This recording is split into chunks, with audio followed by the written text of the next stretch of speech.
Hello and welcome back to Project 380. On today's episode I'm going to be getting rid of some more rust and rot from the chassis of the car.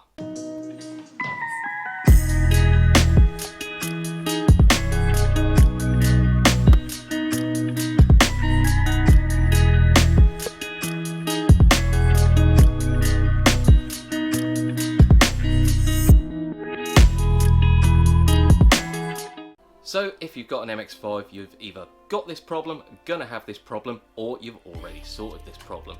And that is with the rear arch and the sill rusting out. This is probably the most common issue with the MX5s. So depending how bad the rust and the rot is, to replace the rear arch, the sill, and to get it all sprayed in, you're looking well over 4 figures. So if you've got the tools and the know-how, it's definitely worth having a go yourself. So the aim of today is to unbolt a few more things from the car, cut out what rust and rot we can find, and see what's laying behind the quarter and the sill. Now believe it or not, this is actually the better side of the two, but I know there is a little bit of rust and rot down in there, so I am going to replace everything anyway. So both the sill and the arch you can buy replacement panels for, and the sill looks something like this. So it's the complete length from the rear arch to the front arch, and the rear repair panel is a partial panel, looks something like this. Both of these panels I will leave in the description down below. So to start things off, I'm going to first remove the side skirts and see what's lurking underneath.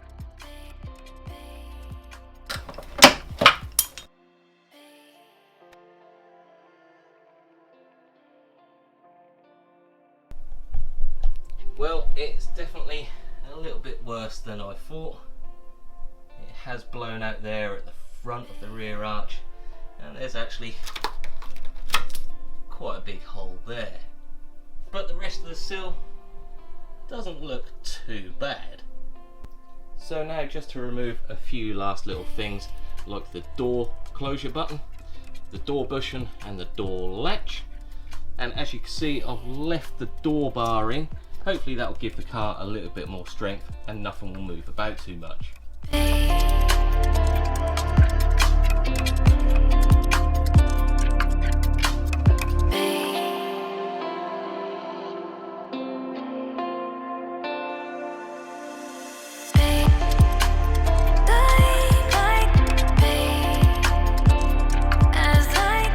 So now what I'm going to do is rope a friend in to come in and giving us a hand.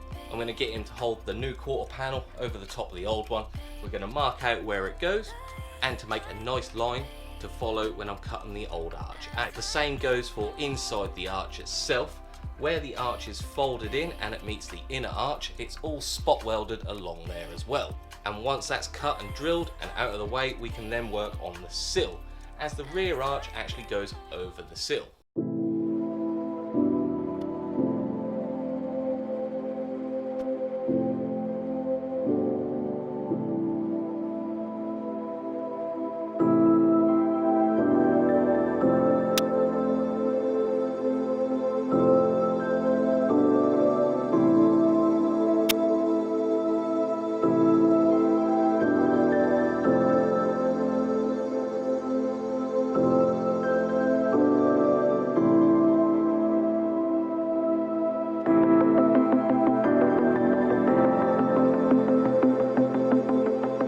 So we've come up with a little plan. Because this repair panel isn't quite sitting right at the top, we're actually going to cut some of the material away. Because it's a repair panel rather than a replacement panel, it's not designed to use the whole thing if you don't need to. But to start off with, I'm going to take out this section here, as there's quite a lot of strength in here, and hopefully that will allow me to get the top of the panel a little bit closer. Once I'm happy with how that's sitting, we're going to clamp it back onto the car and cut it while it's on the car. Hopefully the cut line will match up identically and we won't have to fill a big gap. Once that's all cut out, before welding the new one in, we're then going to concentrate on the sill, as the sill actually goes underneath the rear arch.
So the damage isn't that bad. There's a little bit of surface rust on the inside that I need to address, but usually these bits are completely rusted through. Luckily I've just got a small rust hole in the bottom, but that is part of the sill which I'm now going to replace.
So that is the sill and the arch all cut out. Not as bad as I thought it was going to be. I've got a little bit to cut out and replace down there, and a couple of patches in the inner arch to replace there, but I won't talk about why. There's great big squares cut out, a few bits of surface rust that we need to clean up, and just apply a little bit of paint on before we put on the new sill and the arch. So I definitely underestimated how many spot welds there was holding on the sill and the arch, and I did actually miss some running down here. If I had found them, that would have helped me get the rear arch off. So that is the old rusty wing and sill all cut out, ready to be replaced with some nice new ones. Now this was my first time doing this job, and I definitely learned a few things. There are a hell of a lot more spot welds than you think, and just when you think you've got them all, you've found one you've missed. And because there are so many spot welds, you're definitely going to go through a few spot weld drill bits. So buy a couple more than you think you need. Just doing this side alone, I have destroyed 2 drill bits, and I'm on to my 3rd. Definitely get a friend to help you with this task, it will be beneficial. With all that being said, because this is my first time, if you think I've done anything wrong or could have done anything better, let me know in the comments down below. Now, because there is still so much more to do, I'm going to split this down into a couple of videos. So that's all for today. So join me next time, where hopefully I'll be welding the sill and the arch onto the car. Don't forget to like and subscribe, leave us a comment down below, and I'll see you next time.